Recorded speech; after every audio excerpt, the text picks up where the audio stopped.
Why did he need that? Because at the bottom of every apostle's life, every pastor's life, every person's life who is a Christian is a sediment of self-reliance, including Paul. And what you have to have happen to you to discover it, feel it, to know it, to hate it, to renounce it, to flee it, is some recession in your life. And it works socially as well.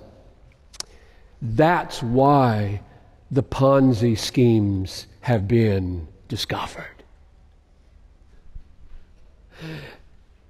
In your greed, and in your lying, and in your deceit, and in your covetousness, you promise returns like 17% and 22%. If people will invest in nothing, and then you pay them their return with others who are investing in nothing. And then you just skim off the top millions and millions of dollars and build a home in Florida, and build a home in South Dakota, and build a home in you know where, each of them costing $4, $5, $8 million. And then the recession comes, and they want their money back. And it's over. God, thank you that it's over. Thank you, thank you, thank you, thank you that it's over. How many of you are still there? What are you doing?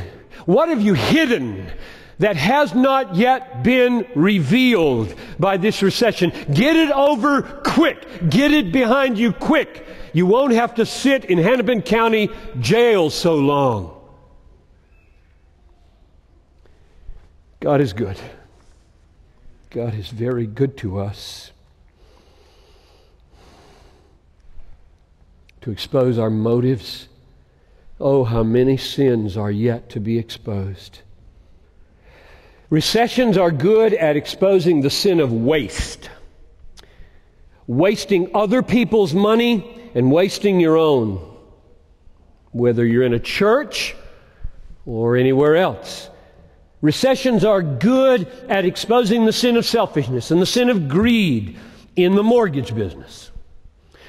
Recessions are good at exposing the sin of fear when everything starts coming down. You thought you had great confidence in God. Now, whoa, I don't have as much as I thought I had. What a gift to you. You were so blind to your unbelief. Now you know it.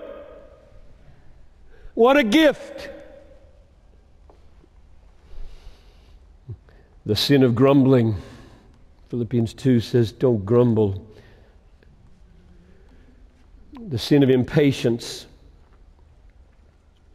You thought your marriage was strong. Now the relationship is stressed to the max because money was the glue, not God. And on and on and on, the recession mercifully, graciously exposing our sin and calling us to forgiveness, calling us to the cross that we've been singing about, where we can find relief and peace and rest that, like Kenny said, really does go beyond reason. That's number one.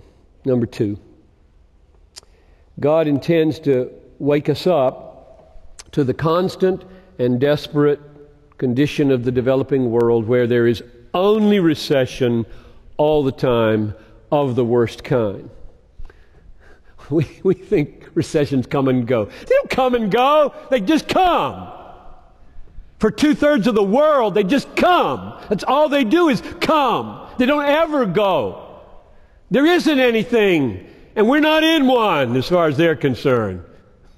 This building has got electricity and heat.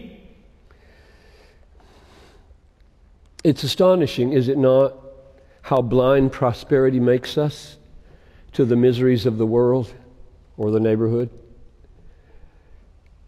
God has some remedies for this. Let me read you a text and relate it to the recession. This is Hebrews 13, chapter 3. It goes like this. Remember those who are in prison, as though in prison with them,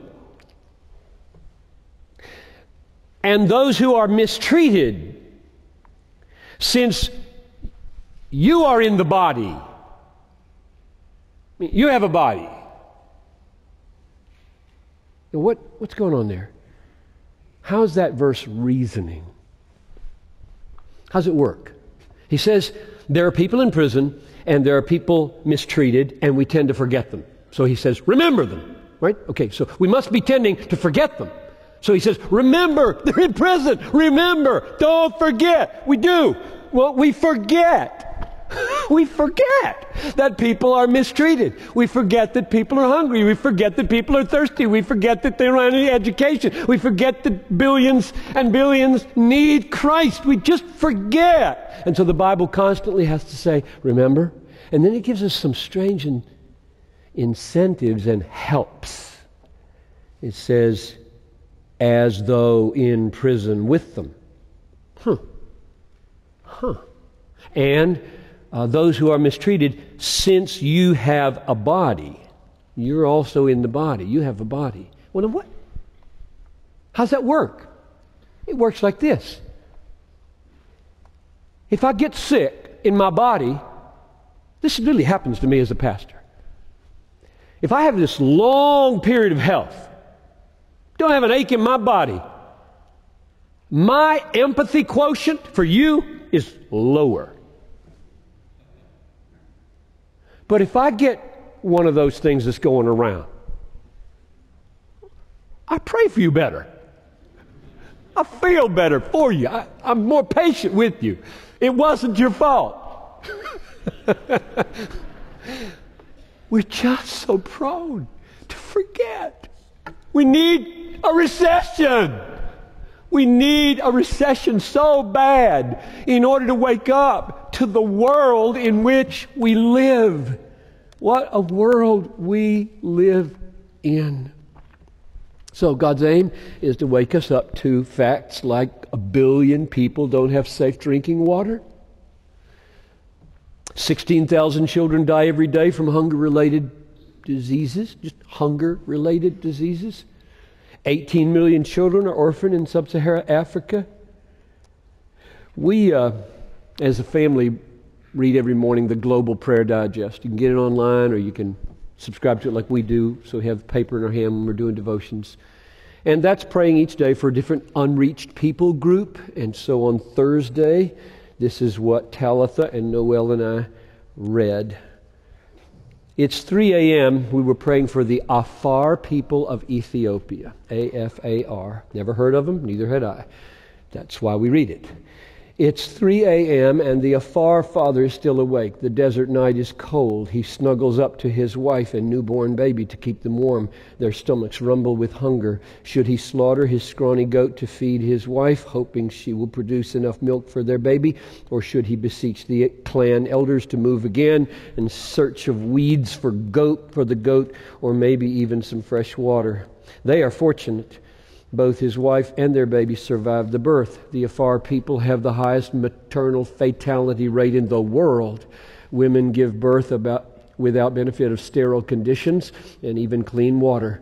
Of the babies born alive, 1/3 die before the age of 5. Afar people roam throughout one of the most desolate places on earth, the Ethiopian desert. Drought and malnutrition make them vulnerable to diseases such as tuberculosis, malaria, conjunctivitis, and other waterborne illnesses. Of 13 million Afar, 3 million are infected with HIV and AIDS. Do you know that?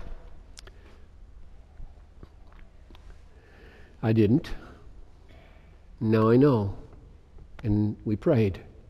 Small thing, a little teeny small thing. God, have mercy on the Afar people. Send somebody. Lord of the harvest, you told us to ask. Send somebody. Send somebody who cares about all their suffering, especially their eternal suffering.